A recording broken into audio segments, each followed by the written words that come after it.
Have you ever stopped to marvel at the weight of a promise fulfilled thousands of years later?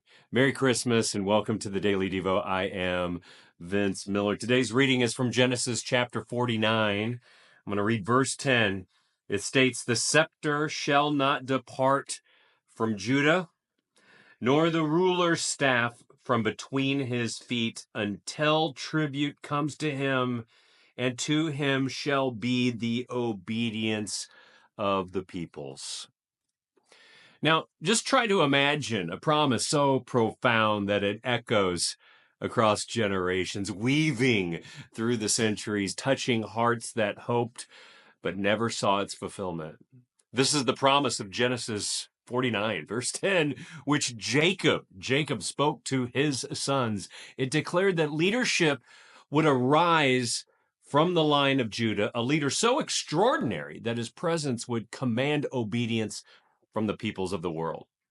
For centuries, this prophecy stirred the hearts of God's people. Imagine it.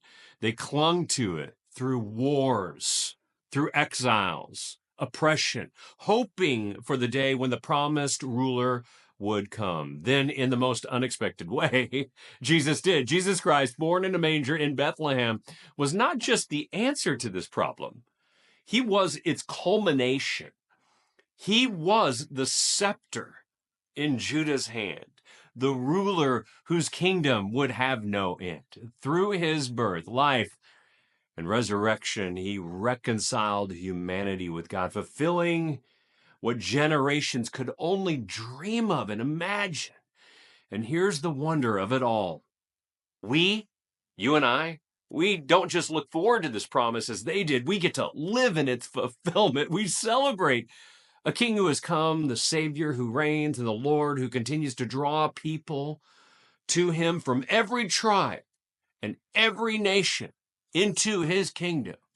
Through Jesus, the promise stands, the prophecy speaks, and the plan lives. The promise stands, the prophecy speaks, and the plan lives.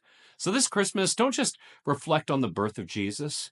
Celebrate the actual fulfillment of God's ancient promise.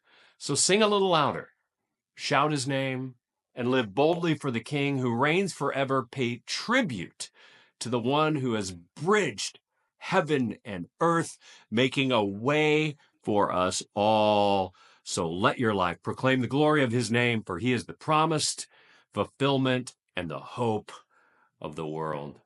I love you guys. I hope this has blessed you today. If it has, I encourage you to share it with someone else. And Merry Christmas.